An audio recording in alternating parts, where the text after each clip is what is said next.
Hi, you're very welcome to the Integrated Design Project Guide to Marking. This presentation is aimed at engineering design mentors, but it's also useful for second markers and others who are involved in teaching on the project. My name is Bryan Cahill. I'm the module coordinator for Integrated Design, and I teach engineering design at UCL. So in this presentation, I will briefly explain the Integrated Design Project, also called IDP, and explain how it runs. I'll then work through a brief marking exercise, which is useful if you're marking for the first time. Then we'll discuss how marking is organised for the Integrated Design Project. After that, I'll run through the design process we use to teach design here, and this underpins the marking criteria. Then we'll go through the marking criteria in more detail, exploring what you should consider when you are marking the projects. And finally, I'll answer some frequently asked questions about marking. I'd recommend that you watch or listen to the entire presentation if this is your first year as an engineering design mentor. Otherwise, you can scroll forward to sections which are of interest to you or that you need a refresh on. So the Integrated Design Project, what is it? So fourth year MEng and MSc civil engineering students work in teams of 7 or 8 on the design of a major civil engineering project over 1 year. This year's projects include a sky park in East London, which is a park on top of 2 high-rise towers. There's also a DLR extension from Stratford International Station to Blackhorse Road Station on the Victoria Line, and this runs through the Queen Elizabeth Park and the Lee Valley Parks. And the third project is Belle Isle in Hyde Park. It's best described as like the Eden project, but with the purpose of engaging the public on issues surrounding food sustainability.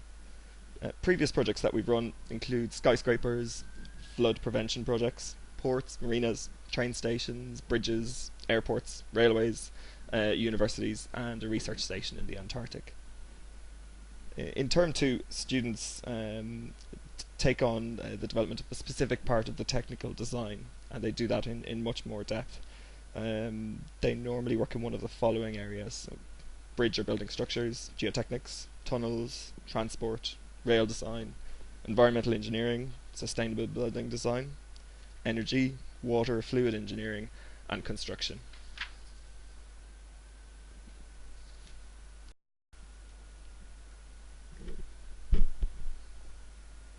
So the project is set up as a role play, and we do this to create a realistic experience of design on a real engineering project. This is the sequence that the students see during the year. There's a client panel made of 3 or 4 senior engineers from industry and UCL academic staff, and they act as a client team for the project. Students meet with them regularly. It's quite a formal meeting, and they present and review their designs there roughly once a month. Then we also have senior partners. Senior partners are practicing engineers or UCL academic staff again, with project running, design, or discipline-specific technical expertise. They meet with the students regularly, again about once a month, to provide guidance on the engineering design.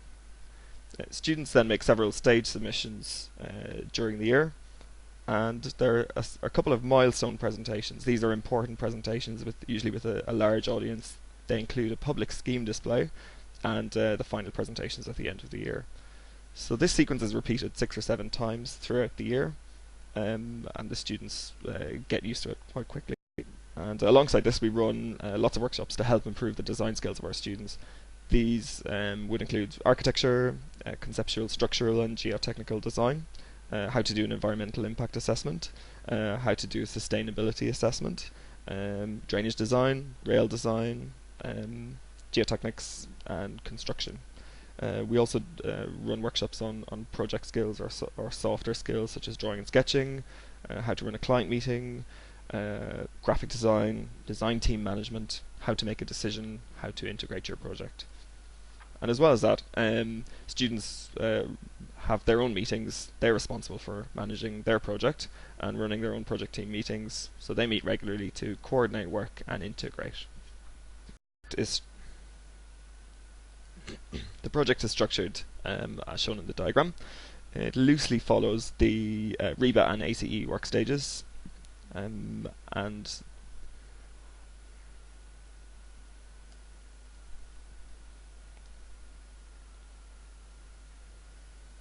this diagram shows how the This diagram shows how the project is. Oh god.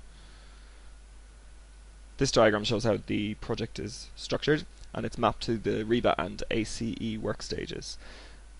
So when students arrive at the beginning of the year, they are formed into teams and they bid for their project.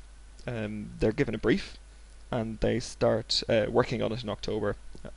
And in the concept phase, they, I suppose, respond to the brief. They identify the key design drivers for the project, and they start to come up with some concepts or ideas which respond to that brief. These concepts are then presented to the client with a recommendation, which concept or which idea to take forward. And at that stage, they're doing some basic testing and applying agrees with the particular recommendation. Once the client agrees with the recommendation as to which scheme to take forward, students start to develop that scheme in much more detail, and they progress their design. So they carry out more in-depth engineering testing. So this is all done as a group, and this takes place roughly up until the Christmas break. And when students come back then after January, they continue to work in teams, but by this stage they've taken on responsibility for a particular part of the technical design, usually in one of the areas listed earlier. So structures, transport, geotechnics, environmental engineering, sustainable building design, water engineering, construction, etc. We also allocate the students a mentor, and this mentor is someone who is chartered or near chartered with a lot of industrial experience, who can guide the student in their design, and they act as the student's primary supervisor. So they work on that from January to March. Then they have a break for their exams, and they don't do any integrated design. And after that, they in May and June they come back and they spend about 2 to 3 weeks doing one final rinse through the project to sort out any issues which have come up, to sort out any problems, to integrate better, and to produce a really good design and a really good presentation and submission at the.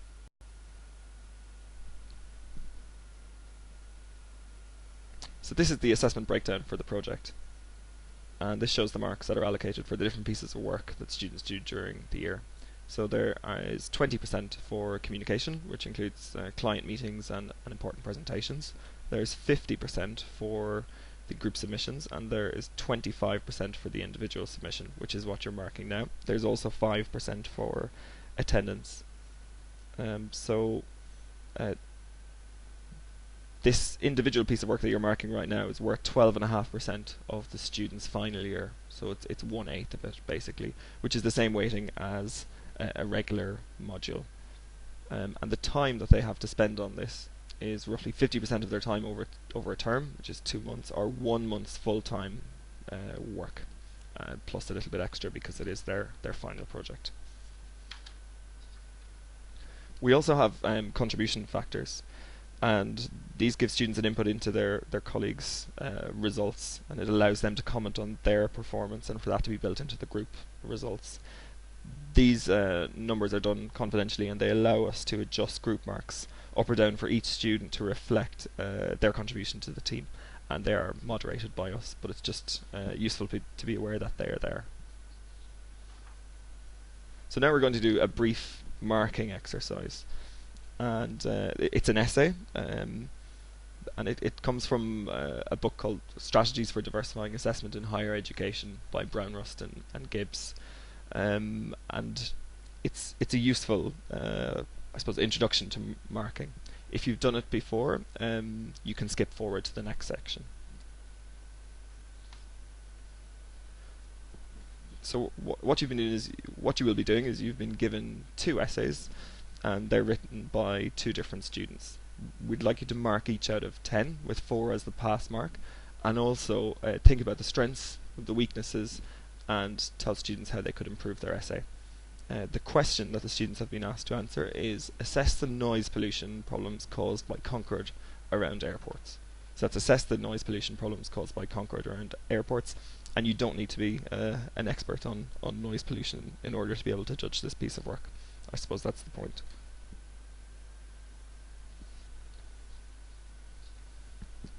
So this is the first answer. So you should take some time just to read briefly and quickly through the answer, and again point out the strengths, weaknesses, suggestions for improvement, and give it a mark out of 10, please. So at this point you should pause if you want to continue reading this.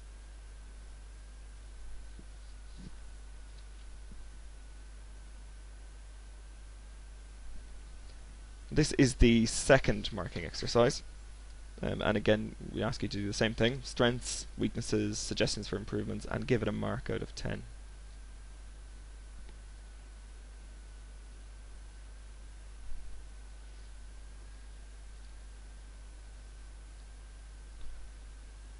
So you'll need to pause this if you'd like to continue reading this.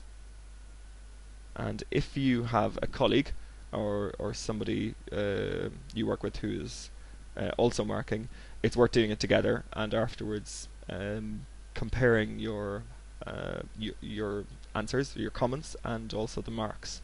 And if your marks differ, you should negotiate a mark. So try to come up with a final group mark or a mark that the two of you have arrived at.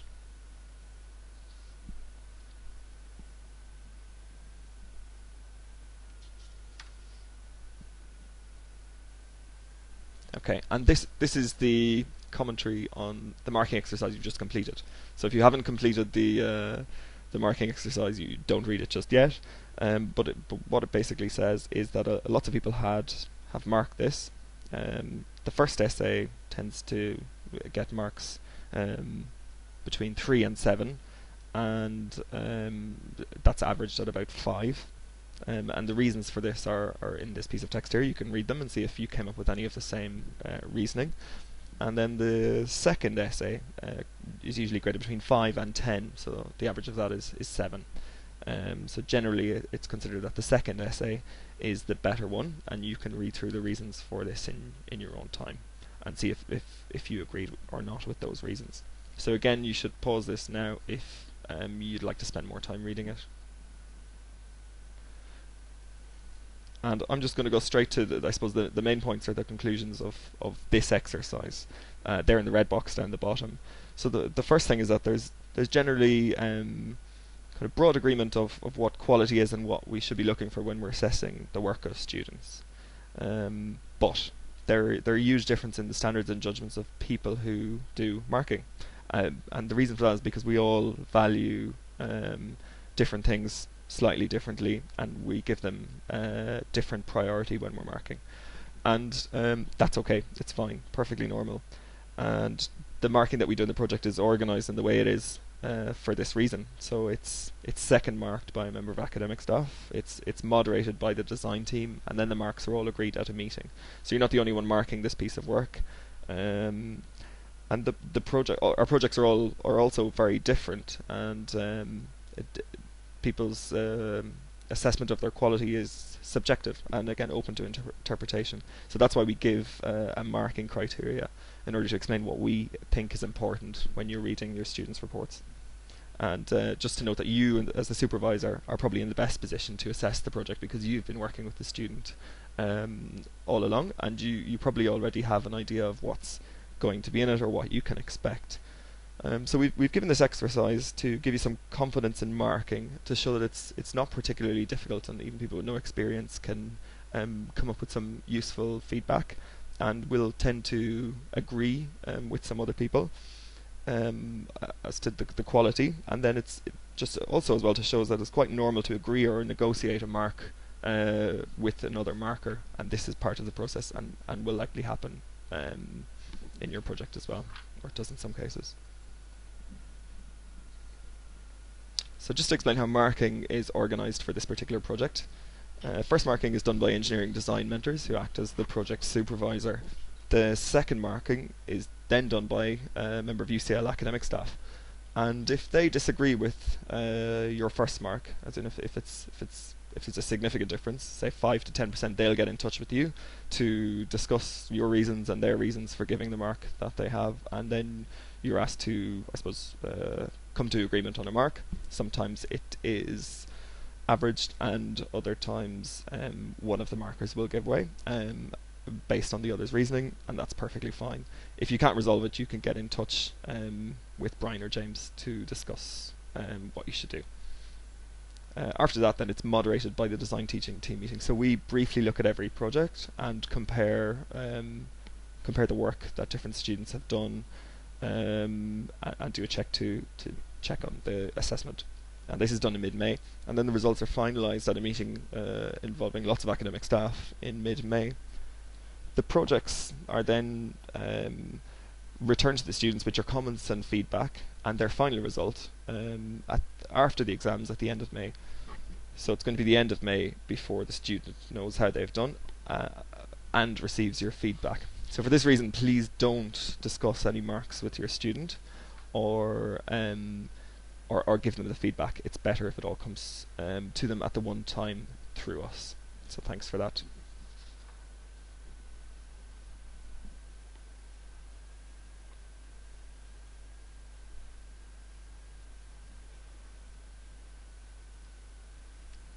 This is the design process that we teach here at CEGE, and it is quite broad and generic. Each discipline normally has its own design process, but we use this one because it can be used for lots of different disciplines, and it's quite explicit. And I suppose we put a lot of emphasis on making it explicit and explaining the different things that the students are learning at their time in university, and tying in where on this process what they're doing sits, so that they can, I suppose, use that learning when they are designing. So I remember that when I left university, I struggled to piece all the different bits and pieces together that I learned until I had spent some time working in industry. And we're aiming to achieve that much earlier with our students, so that they are more useful when they graduate. They can hit the ground running, and hopefully they'll be better designers overall. And we just find that it's useful for students to understand where they are in the process and what they are doing. So I'm going to run through the process briefly. I'll use a bridge as an example. So a need. Every project has a need. Need for a bridge project is as simple as to connect points A to points B. The brief. So the brief is a written expression of the need with a bit more detail. So it's often a series of requirements or a wish list from the client. It normally contains information about the site. For a bridge, it would explain how it was going to be used. So there's cars, people, trains, cyclists. It might discuss any constraints. So for example, if there's river traffic and you cannot put supports or piers in the middle of the river, so that would be a constraint. It would talk about loading, aesthetics, what the bridge looks like, the finishes, what the bridge might be made from, a budget, so how much they're willing or would like to spend, and construction period. And that's just some of it. So a brief can contain a lot more or a lot less. And sometimes engineers are involved in the development of brief. So the conceive stage then, the engineer goes away and comes up with some ideas or concepts which respond to that brief. And this is usually based on their experience or the experience of others. So engineers learn a lot from looking at precedent and looking at the world around them. They then start to test these ideas or concepts to check if they'll work, I suppose. And there are several different kinds of tests that engineers carry out. So on a bridge, and on a bridge, it could be: is it beautiful? Does it fit in well with its surroundings or the site? And that's a subjective test. So that can be argued one way or the other, and that's where groups of people are particularly good at deciding whether or not, say, a bridge is beautiful. So engineers working in teams will be able to come to some kind of a conclusion on that, or will be able to argue it. Then there's also objective testing. So for example, can the bridge carry the loads it needs to in order to stand up? And that may involve doing some structural analysis and design calculations. And that will give you a specific number, which will give you a yes or no answer. So those tests are done. And then the next step in the process is judge. So you hear the term engineering judgment bandied around a lot in industry, but what is it? It's basically the students, the engineer, the students looking at the results of the tests that they've just carried out, and deciding whether overall the design that they've done is a good one or a bad one, or if it can be improved. So if a test doesn't work, or we think it can be improved, there are two things you can do. One is go back and change the brief. You go back and you tell the client that they cannot have what they wanted, but here's what we suggest. Or you change the concept. So you come up with another idea, and then you basically run through the process again. You test it to the point at which it works, or which the different tests are balanced. So again, in a bridge project, there would be lots of different things that you would have to consider. And I suppose with it, as an engineer, you're trying to reach the best balance, or optimize all the different design drivers, so that you come up with a better design, or a good design. And so engineers are used to iterating, and they go round and round and round this process lots and lots of times. They usually get quicker with more experience, but then hopefully they converge on a good design, having done this. So after they've decided that they have a good design, they now need to tell someone how to build it. So these are the instructions, and they are drawings, sketches, construction sequences, specifications that the engineer uses to tell the contractor how to build the project. In this case, how to build the bridge. Then the contractor goes away and makes the bridge. There's usually engineers working for the contractor as well. People use it. It's either fantastic, or it could be better, or it's not good, and hopefully people learn from that and then feed that back into other projects.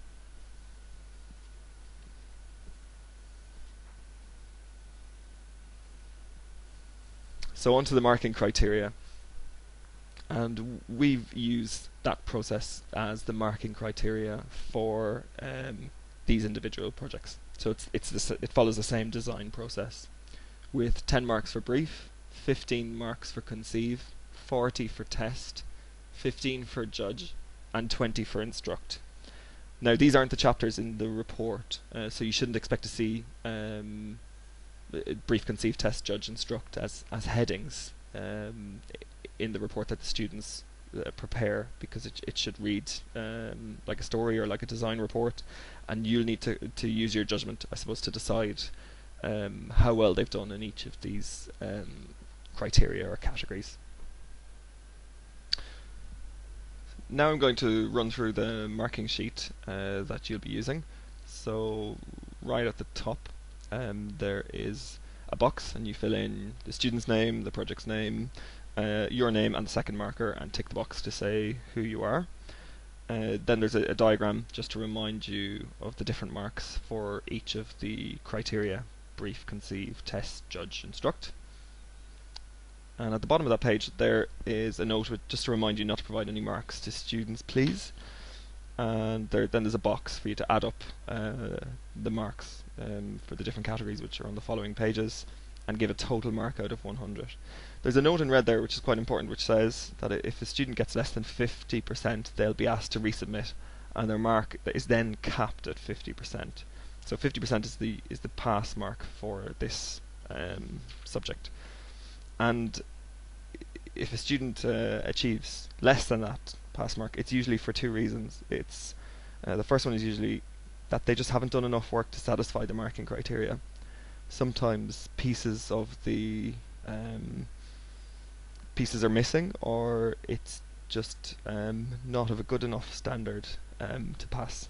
And then the second reason is and it's quite common as well, is that the students haven't allowed themselves enough time to write up the work that they've done properly, or the communication isn't good enough, so you can't understand what it is that the student is doing or has done. And both of those happen every year, so to about 10% of students normally. So in a class of 64, you could expect 6 or 7 students to be resubmitting.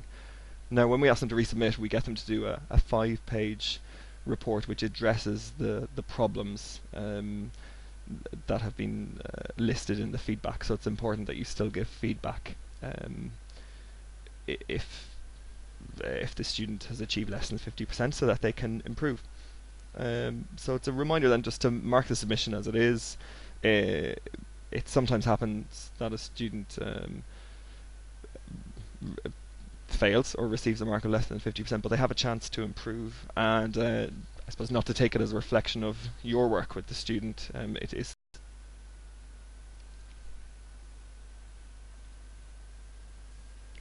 So on the next page are notes which explain what you should consider in each category when you're doing the marking. So the need for this particular piece of design work is to provide useful input into the larger integrated design project. And those three projects again are the Sky Park, the DLR extension, and the Hyde Park project. In the brief section, sorry, again, it's not a section, but it's something the students should do. So you shouldn't expect to necessarily see the word brief. But when you're, I suppose, judging the brief section of the marking criteria, you should check that the student has introduced the larger integrated design project, and that they've explained where their project sits within that project, and why they're doing that. They should discuss the scope of their work, and that will be explained through the table of contents, and by them explaining the aims and objectives of their piece of work at the beginning. So you remember that the scope and the work that they were going to do was agreed quite early on in the project, but it has changed in some cases, and that is okay depending on whether something cropped up which the students spent more time working on, or whether they just didn't use their time well. So you can consider that here. Obviously we want the students to be doing design work which is relevant to the type of project they were doing, so that's very important that the scope fits with the type of design that they're doing. And then there's a little bit there for you to incorporate the students' achievement of the scope. So if they did everything they said they were going to do, or not, basically, so you can consider that there. In the conceive bit, we want to make sure that the students are developing appropriate concepts for their project. So we don't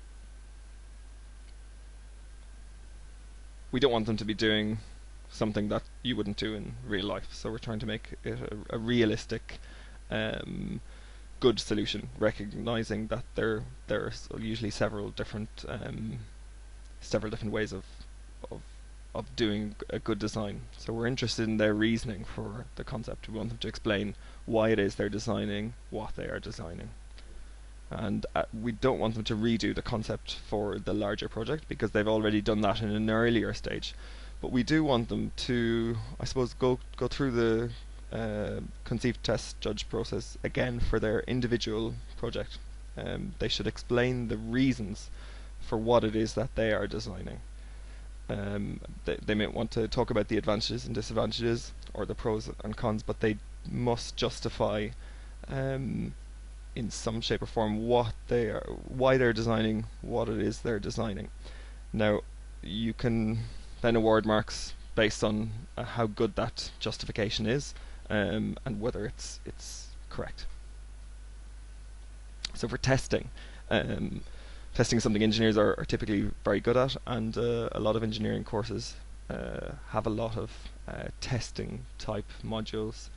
So what we want to do is make sure that the students have selected the right tests, and they're done in the right order. And there's lots of different tests. So again, as explained earlier, they can be subjective or objective, qualitative, quantitative, theoretical, contextual, practical, empirical, using codes of practice or analysis. So lots of different types of tests, and we want to see students using, I suppose, the range of tests. Things like, does whatever I'm designing fit on the site? That is a test. In the same way that, does my beam deflect more or less than a comfortable amount, which is the same as, can the pipe that I'm designing carry the amount of water that will flow through it. So they are the kind of tests that are carried out in the students' projects. Again, we want to make sure they're relevant and balanced, and that they are balancing the tests. So it's quite important. So you're not allowing one thing or one test to drive the whole design. So it's important that there are several tests, and they are balanced. And then of course there's the quality of the test, so how well the tests are done, how accurate they are, and if the method that the student is following is correct. So these tests are typically involve some kind of analysis and some kind of calculations. And again, the students are free to use software if they like, but they should explain what they're doing with the software and what the software judge. So as I've explained earlier, students and engineers exercise engineering judgment by looking at the results of the tests or checks that they've done on their conceptual design, and they ask themselves, well, does it work? And does my conceptual design meet the brief? And very early on in the process, the answer is usually no, it doesn't. So what they have to do is go back and come up with a new concept or change the old concept so that it passes the test. So the answer to the question, does it work or does the concept meet the brief, is yes. The other alternative is to change the brief, to go back to the client and say, we can't do what you want to do, but how about this? So engineers go around this conceive, test, judge loop again and again and again and again when working on a project, and they converge, sometimes quickly and sometimes slowly depending on the problem they're working on and their experience. So they converge on a better design, which does work and which does meet the brief. So at least that's the hope anyway. When you're marking, you should look out for an optimized design. So this suggests that the students have gone around this conceive, test, judge loop a couple of times, and also have a look out for other evidence of iteration. So sometimes students will write you a note on the process that they've been going through, and how they've been making judgments. For example, how they've used a particular piece of analysis software in their design. So we're also really interested in balancing or optimizing the different design drivers. So to go back to the example of the bridge from earlier, you know, you're doing or checking the following tests. You're saying, you know, does the bridge connect points A and B? Does the bridge physically fit within the site that you have available? Can the bridge carry the loads? Is it a beautiful bridge? Does it fit in well with its surroundings? Is it safe for the different users, so cars, pedestrians, cyclists? Can it be built within the time allowed? Is the design within budget? Is it sustainable? So these are all different questions, and for a good design, a good bridge design or a better bridge design, the student should be able to balance all of these factors within their design.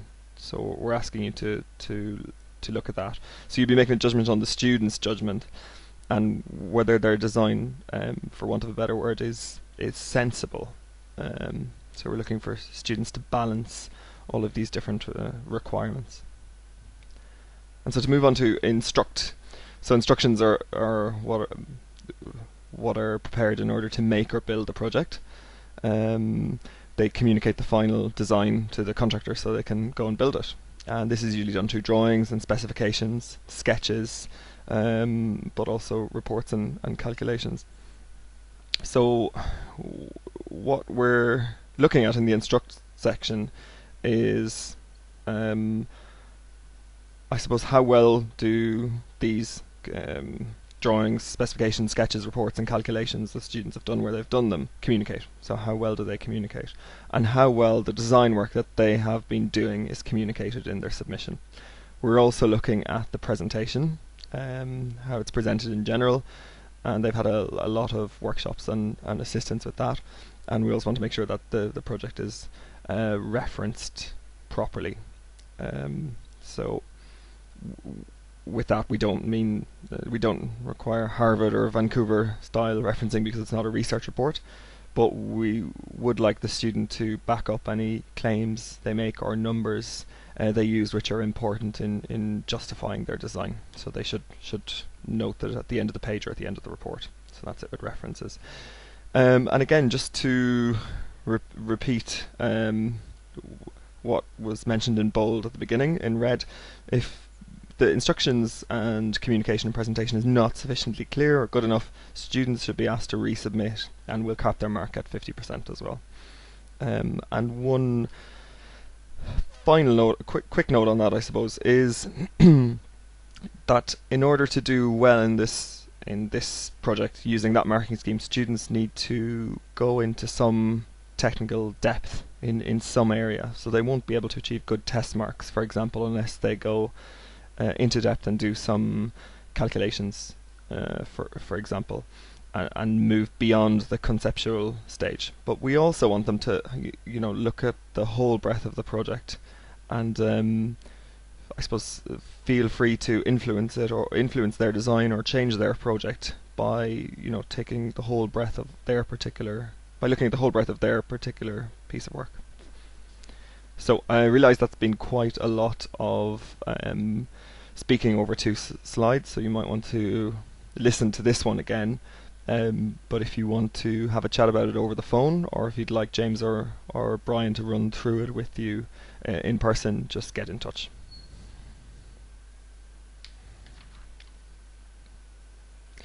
And then the next page is just where you might write some feedback for the student. So you can also write directly onto the submission which you've been given. That'll be given to the students. Normally I just read it and I write what comes into my head on the project as I'm reading it, and then I do a little summary at the end. So when you're doing that, just as you've done in the marking exercise, remember to point out the strengths of the work that the student has done, as well as the weaknesses. So we use the term feedback sandwich. It's nice to kind of, I suppose, sugarcoat criticisms, or to point out both the positive and negative aspects of the submission. And of course the main purpose of feedback is to give the students suggestions for improvement from which they can learn from if they were to do this exercise again, or if they were to go back and repeat this process, that they can incorporate into their work to improve their design skills. There's a section where you can leave notes for other markers. So if you've interpreted something in the report in a particular way, or if you'd like to comment about the student to the other marker, or if you want to say that the meetings and the report don't match, or anything like that, you can just make a comment there, and that will be not shown to students. So when you finish marking, you'll have a number, and I just want to give you an idea of where that number sits in the UCL award system. So anything between 90 and 100% is an A+, 80 and 89% is an A, 70 to 79% is an A-, 60 to 69% is B, and 50 to 59% is a C. Now the pass mark is at 50%, so if a student gets less than 50%, they get an F and they fail the piece of coursework. But in this case they have an opportunity to resubmit with a cap at 50%, providing that they address the major problems that are in the feedback. So it's also worth saying that we don't give out too many A+ or A's. So they're used for they're used for a handful of students with really excellent work, and we're probably a little bit mean. So that kind of narrows the band a little bit. So you're really looking at, I suppose, an A-, a B, or a C. But again, I would say mark how you feel. So if you feel that the student has done a really fantastic piece of work and that they deserve a very high result, then you should mark them highly. And similar, if they haven't done enough or it doesn't communicate properly, you should fail them and give a mark of less than 50%. Again, don't feel obliged to pass anybody. So a piece of advice that somebody gave me once was, first of all, to work out, is it an A? So is it a really good piece of work? Is it a fail? Is it a substandard piece of work? If not, if it's neither of those, it's somewhere in the middle. It's a B and a C, and your job is easier because you're just deciding where in the B or C that mark sits. Okay, thanks for sticking with us. I'm going to run through some frequently asked questions now. My student's concept has improved significantly since the start of their project. as a result of our meetings. Where do I account for this? Okay, so this is great, and it's exactly what we're hoping for. Hopefully it's as a result of the student going round and round and round the conceive, test, judge loop again and again to make improvements to their design. And ultimately it should result in better marks in the concept and the judgment sections, because their concept will be improved or optimized, and their judgment will have been quite good if they have managed to improve their design quite a bit. But this is provided that the reasons for the design are explained in the submission, and assuming that you agree with their judgment, which it sounds like you do. I was disappointed with my student submission because I don't think it reflects their performance during the project, i.e. in our meetings. Can I take this into account when marking? Okay, so unfortunately you can't. You can only really mark the contents of the submission because you're marking the piece of work and not the process that you've gone through with the student. But you should mention this to your student. You can say, I'm disappointed that the submission doesn't reflect what's gone on in our meetings. It could be because they didn't allow enough time to write up their work properly. But again, the piece of work is what it is, and remember, it's the student's project. It's their work, and their performance is not necessarily a reflection. You so mark what you see.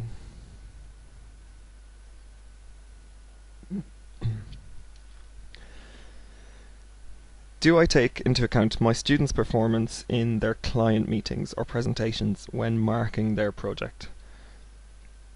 Okay, so the answer to this is no. They're marked separately, so you assess only what is in the submission.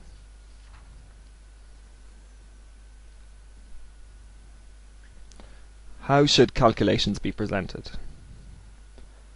So we've given the students a 25 A3 page limit. So in a lot of cases it's going to be difficult for them to include every single one of the calculations that we've done. So what we said is they should present typical or critical calculations which show how they've tackled the main design challenges.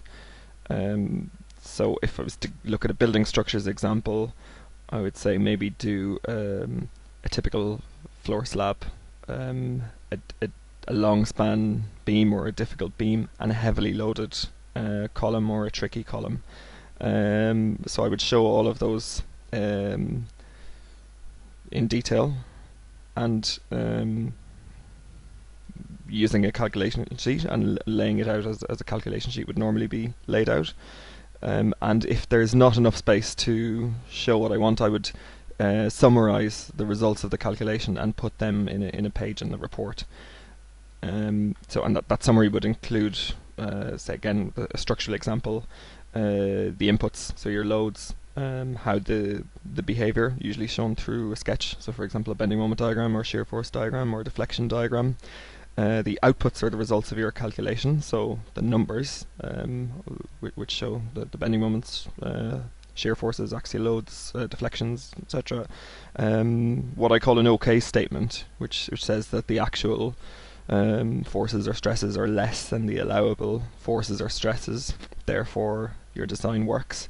And then at the end I would have a results sketch, and that would be the same for computer analysis. So take a screenshot of the computer analysis and then clearly show beside it the inputs and the outputs, and show how your design works basically.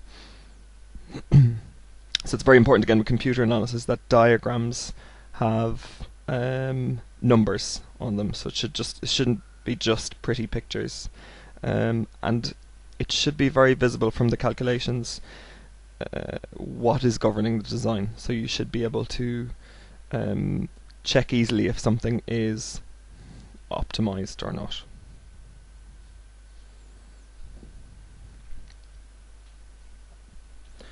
What should I do if the student has focused on conceptual design but not done any or enough calculations? So it's a shame if the student hasn't done any or enough calculations, because they're the calculations usually come into the testing section, so automatically they're not going to do very well in the testing section. So what I would say is consider the quality of their explanation of the concept, and mark that in the concept section, and then it's likely that there will be low marks in the testing section and also in the judgment section, because they won't have had the opportunity to exercise their judgment. Unfortunately, this means that the student may fail, because that's quite a large chunk of the marks for this project, and it sounds harsh, but the students are aware of it, so hopefully it won't happen. And again, we have also explained that the students need breadth and depth in their project. So they, when they're doing the concept stage, they should be able to clearly explain why it is they are designing what it is, using a load of different design drivers. But they also need to be able to go into, is it okay for students to use software? Yes, either hand calculations or software are fine. In some cases, students will need to use software because it's not possible to tackle their problem without it, but we don't push students down either route. If students do use software, we'd expect whatever it is they're designing to be optimized, because it is much easier to iterate and to go around the loop again. It's a case of changing something in the software and pressing a button to run the analysis again, usually. It's important that when they do use software, they explain what they are doing with it, what it tells them, and how the results of the software informed their design. That should be really, really clear.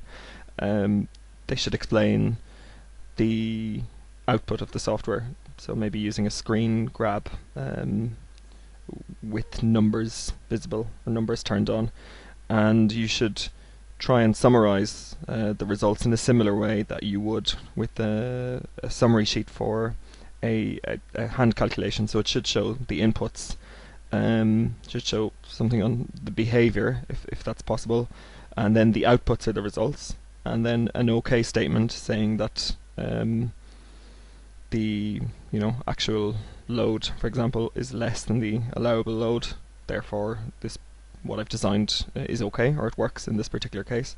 And there should be a results sketch. Again, that could be a screen grab from the piece of software.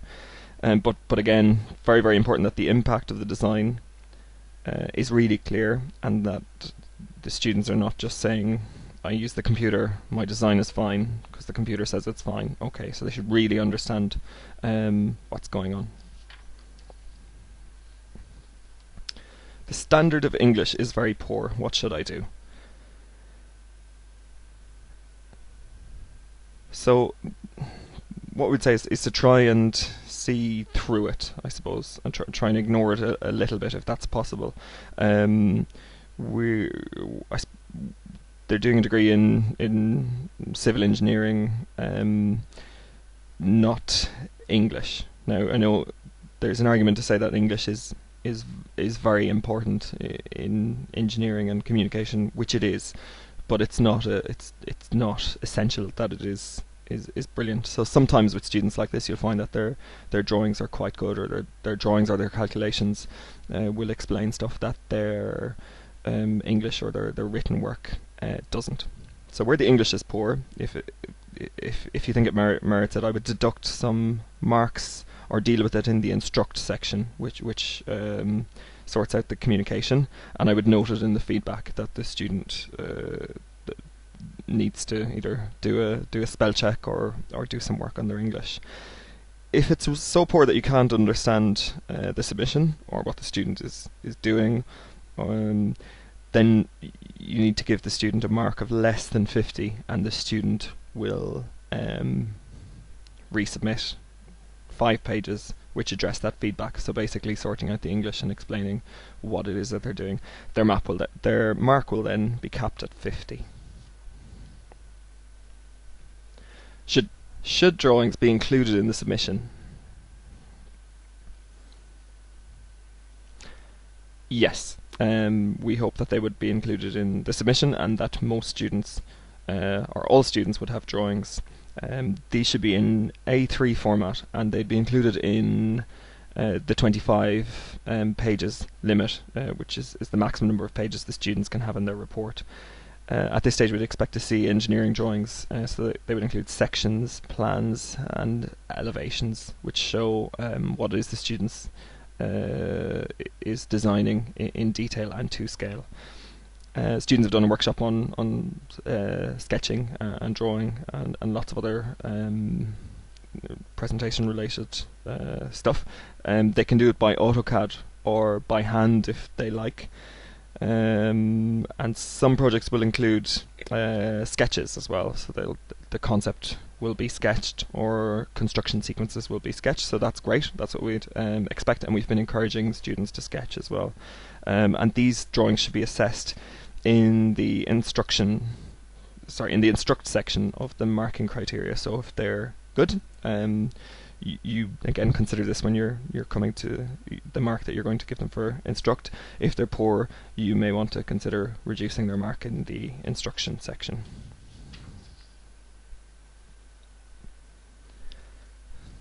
My student has been working in 2 engineering areas, for example, building structures and sustainable building design in the one project. How do I account for this? So you could mark together if you feel you can make a judgment, or you could mark both parts separately and combine them somehow later. And if you're doing that, you could prorata it by the time spent working on it by the student or the number of pages that they've used.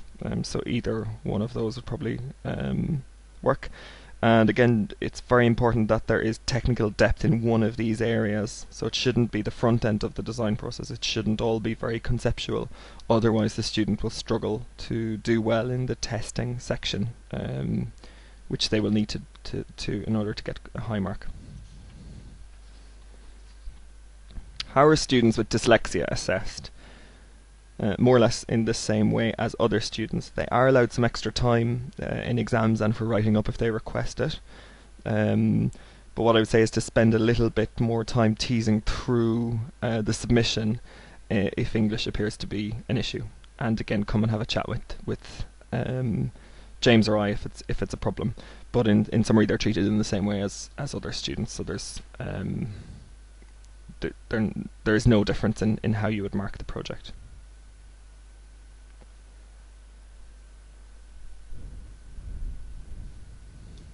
Who is the audience for the report?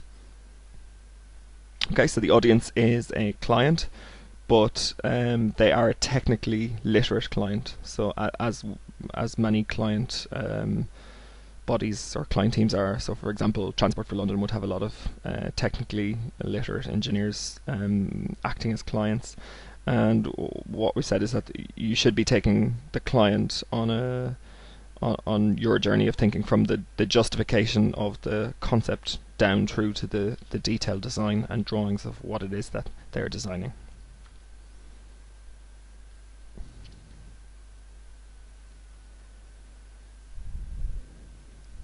My student has listed areas in which they would carry out further work if they had more time. Is this evidence of good judgment? What I'd say is that it can be, once it's not used as an excuse to dodge resolving a major part of the design. So you really have to use your judgment to kind of, I suppose, decide if that's what they're doing or not. Take into account the amount of time they've had to do the work that they've done, and it's perfectly reasonable to say this project needs more work in areas X, Y, and Z, and I would do it if I have more time.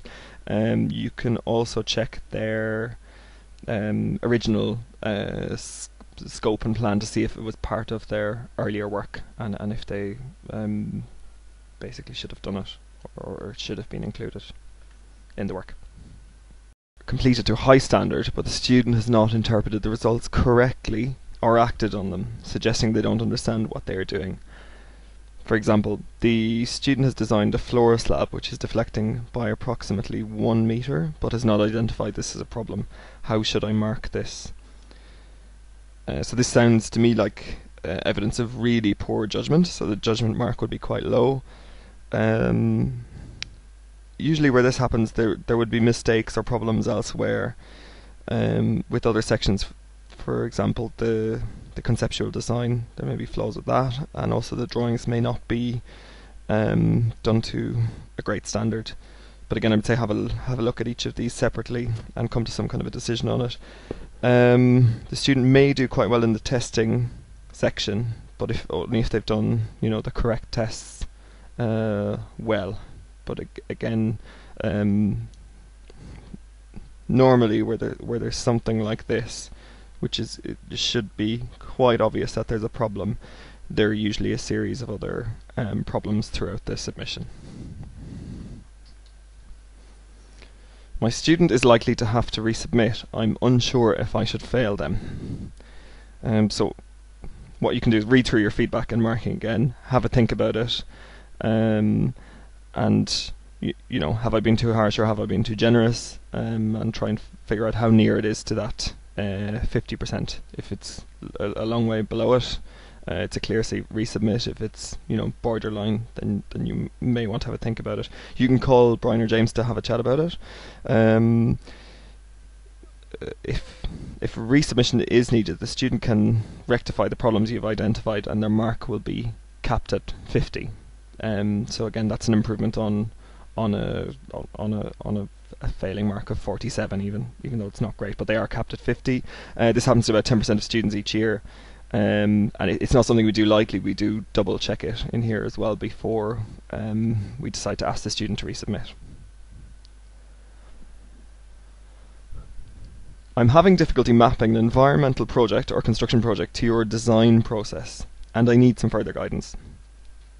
So with anything like this, just give Bryan or James a call to have a chat about it. I would say that construction projects and environmental projects also fit broadly into the same categories: brief, conceive, test, judge, instruct. But the testing is different, and sometimes it's perceived to be a little bit less difficult than, say, structural or geotechnics calculations, so people are unsure about how to deal with them. But on a construction project, tests would be demonstrating how it can be built. But on a structural engineering project, tests would tend to demonstrate structural adequacy. So yeah, basically call us to have a chat about it, and hopefully we'll be able to give you some more guidance. So there's two questions here, and they're related. So the first one is: my student was very ambitious and attempted a very challenging design but executed it poorly. And I suppose the flip side of that is my student was not very ambitious and they completed a basic design but to a high standard. How do I take this into account? So as I said, they're both kind of related questions but opposite sides of the same coin. I would look at the student's reasoning for selecting the concept that they've chosen to proceed with, and I would say, do you agree with the justification that the student has given? We don't want students to select a design because it's easy or difficult. We want the students to use their judgment to come up with a better design, or a good design, bearing in mind that there is no single right answer. So I suppose on the first one, say complexity, for its own sake, or ambition for its own sake, is not good, and sometimes a simple solution is the best. But we also want to avoid students moulding the project into something which is familiar or easy to analyse if it's not a good solution. So we definitely don't want that. So ideally, students would converge on an appropriate solution, do it really well, but also challenge themselves while they're doing it. That's the ideal situation. But where the first case happens, where the student has been quite ambitious and attempting something and it hasn't gone very well for them, they still deserve a little bit of credit for it. So I would say that would probably be done in the testing section if the tests that they're doing are particularly difficult. Once you've checked the justification or the reasoning for their design, you can, I suppose, reduce the marks in the concept and judgment section if you disagree with it or it isn't put across particularly well. But But again, take into account the time available that students have to do this work. It's roughly a month's full-time work plus a bit more. That's basically it. And bear in mind the students are a little bit slower than practicing engineers, or a lot slower. And again, where this happens, write a note for the second markers. Very important you do this. And yeah, have a chat with Bryan or James. My student did not achieve all they set out to do in their scope agreed at the start of the project. Is this okay? So this is where your judgment on the student's pace of work is important, and where your insight as a mentor or supervisor is valuable, I suppose. So it's okay if they didn't do everything they planned to do because they spent more time on a particularly difficult design problem, or they discovered something along the way which took more time than they thought it would and didn't get to some other stuff. That's okay. But I would say it's not okay if they weren't making adequate progress between the meetings. So if there didn't appear to be very much work done early on, I would say take this into account in the achievement of scope part of the brief section of the marking criteria. So that's the brief section of the marking criteria. If they've missed something very important that they should have done, then so if the appropriate test were not carried out, but they knew they had to do them in their scope, then I would take this into account in the test and judgment sections. But also remember the time that they have available to do the project, just over a month's full-time work. My student has jumped straight into the design of a particular concept without doing any optioneering. Is this okay? It depends on the project, really. So I would say it's okay if the reasons for the particular design are explained, and the justification should be really clear and explained in some detail. And this is because sometimes there's a more obvious, one solution, or you can converge on a single solution quite rapidly, and know it's a good one without needing to waste time looking at other solutions. So we wouldn't want students to look at fictitious solutions. Also, sometimes the optioneering, where you're exploring different options and trading them off against each other, may have been done in earlier stages. So I know that's the case with the rail project. But in other projects, sometimes you need to take, you do need to take 2 designs or 3 or more forward a reasonable amount before you can decide which is the better one. So in that case, then you would need to do some optioneering, or you would need to present the different options and explain the advantages and disadvantages of both. So it depends entirely on the project and how much work the student had done on that project before they started. But either way, the reasons for the selected concept should be really, really clearly explained. So say use your discretion and have a chat with Bryan or James if you're unsure about how to mark it. My student received late design information from a team member which affected their work. How do I take this into account when marking? And how is this taken into account in the overall project? Okay, so the first question is, how do you take this into account when marking? You can't really take it into account, and the reason why you can't is because you can't verify that the student received late design information. So it's difficult or near impossible to check. And I suppose the other bit of that is you don't know if your student communicated their requirements, or if they told the other student what they needed vociferously enough to get it in time. So I wouldn't consider it. The project is designed to force students to kind of coordinate with each other and to integrate their individual work. So tension around the exchange of information, especially when deadlines are tight and there's a limited amount of time, are pretty normal, and they're expected to a certain degree. But if it has caused a serious problem, definitely make a note in the note to other markers too. And on how is this taken into account in the overall project, I would say the students have lots of opportunities to learn how to um, manage the project and to plan their work. They've had workshops on it. They've prepared plans. They meet weekly, and there are key exchange of information dates on those plans where they are supposed to exchange information. And if this doesn't happen, then the team need to deal with it as a team. I would say that when information is late, or it's not, the design hasn't been coordinated well or integrated, it's very, very obvious, and it comes across really clearly in the group submissions and the client submissions, and it would be, I suppose, taken into account in the marking of the overall project there. But also the students can use the contribution factor system. If there's a particular student who is regularly late with their work, and this is affecting other members of the team, then the contribution factors will normally be used by other students to reduce that person's group submission mark. Should I correct spelling mistakes, and how do I take this into account when marking? So with spelling mistakes, if you have time and fancy correcting a few at the beginning, go for it, but I wouldn't correct the whole report. So what I normally do is say is correct maybe the first paragraph or the first page, and then say I'm not correcting any more spelling, but this is a problem.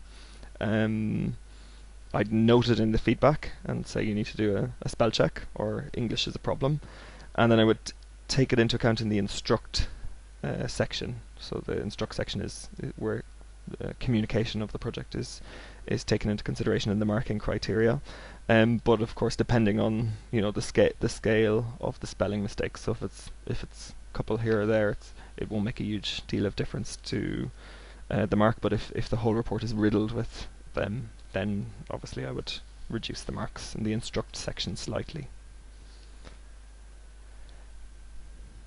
Have students been provided with the marking scheme? Yes, and they've been given a similar explanation of the marking criteria. Have students been provided with the template for the submission? No. And the reason for this is that every design and every project is different, and we hope that the students will basically decide themselves how they're going to structure their submission, taking into account guidance from mentors and their academic client, and also the design team about how to lay this out. We've taught them how to do a storyboard technique, so basically how to plan a layout, and they should have hopefully run that past you. It would have been included in their interim report, so we would have commented again on the layout at that stage, and made suggestions as to how they should improve it or change it. I would say that they shouldn't follow the design process, so you shouldn't expect to see need, brief, conceive, test, judge as the titles in the report. It should be specific to the project. And for, I suppose, a typical structures project, you would expect to see some presentation of the concept, an explanation of the concept, why it is what it is, something on loads, behavior, some analysis, some design calculations, and some sketches and drawings which communicate the result of the design. And that can be adapted then for each different. It's different for each discipline.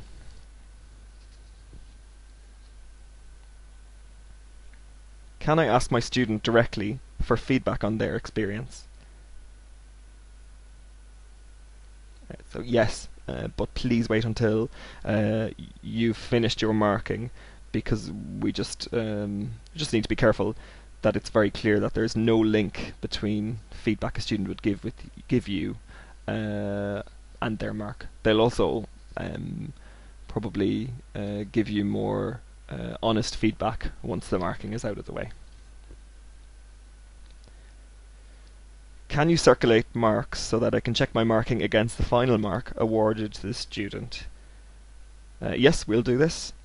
And second markers will also contact you if there's a big difference in the marks. And we say big difference means 5 to 10%. So they'll call you or email you to.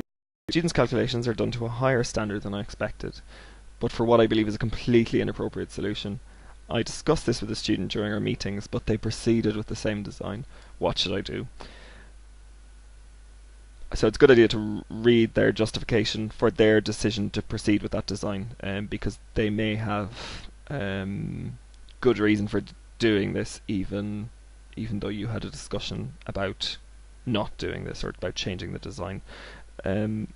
What we want to do is avoid students turning the project into something that is easier to design or analyze, but is not the right or is not an appropriate solution. An example I would give of that is a truss. So students learn how to analyze and design a truss in year 2, and sometimes they have a tendency to turn everything into a truss. So I'd say just watch out for that. Use the feedback. Write notes in the feedback which challenge their selected concept, but also praise them for doing the calculations well if they have done those well. Then award the students probably higher marks in the test section, but lower marks in the concept or judgment section. That's if they still haven't explained properly their reasoning for proceeding with what you believe is an inappropriate solution. Remember, it's their project as well, so they give them a chance to take decisions, and they are responsible for them at the end of the day, and they have to justify them and defend them. We are very flexible on this, but we would like the sources to be cited at the end of the page, or maybe at the end of the report in a group. It's a design report, not a research report, so we don't expect Harvard or Vancouver style referencing, but we would want students to back up important statements or numbers with references. So that's it. How long do students work on the project for? So this is easy. It's 2 months part-time and 1 month full-time work. Some of the students may have had a head start on their project. They may have been able to start working on it a little bit earlier in the scheme design stage, but it's a final year project, so expect everybody to put in a good effort on it. Bear in mind that it's worth 12.5% of their final year, which is the same as another full module, and also remember that they're I suppose young, near graduate engineers, and their work rate would obviously not be the same as yours.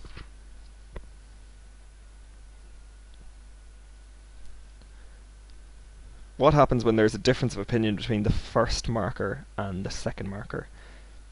The second marker will contact you by phone or by email if there's a big difference in the marks, which it means 5 to 10% difference between your mark and their mark. And then you can have a conversation, and you can agree. What normally happens is people agree to split the difference and average both marks, or either the first or second marker changes their position a little bit after speaking to the other person, and you agree a new mark. If you can't reach agreement on a mark, involve Bryan or James, and we'll hopefully be able to offer a third opinion. But if there's no contact, assume the mark is similar. I suspect my student has plagiarized. What should I do? So all of the work on the project is original, so it should hopefully be very easy to spot. The good thing about it is that it doesn't happen very often. But things that you might alert you to plagiarism is that the submission is way better than what the progress meetings that you've had with the students suggest would be the end result of this project, and you're not sure if it's their work. If that happens, flag it up, or if you can see work that you recognise from somewhere else which isn't referenced, please flag that up as well. So give James or Bryan a call as soon as that happens. If it does happen, it probably won't. And then we have software like Turnitin where we can run checks, and there are other things that we can do to check the work. And if we believe it's plagiarism, it's reported then to a departmental committee, and they deal with it. And last but not least, my student has put a lot of effort into their project. Should I consider this in their mark? The short answer to this is no. We used to allocate a mark for effort, but we don't anymore. And that's because we expect the students to put in effort and communicate well as standard. And also effort tends to show and come through in other criteria. So you should just mark the submission as a standalone piece of work. So that's the end of the frequently asked questions. Hopefully it may have answered some of your questions, but if it hasn't, get in touch with Brian or James or Manny, or if you'd like a discussion about a specific project, we can do that as well, because we have all the projects here electronically, and you can also speak to your second marker or any other UCL academic staff. Quick word on expenses. As you probably know, there's a thank you payment of £200. Manny will be in touch about that shortly. And we also reimbursed any travel expenses and postage expenses that you incur as part of the project. And finally, I really like to say thank you very much for the brilliant work that you do with our students, and they learn so much by working with you on their designs, and we really appreciate it, and the students really appreciate it. So thank you very much. Hope this video has been useful and that it helps you with your marking, and thanks for watching.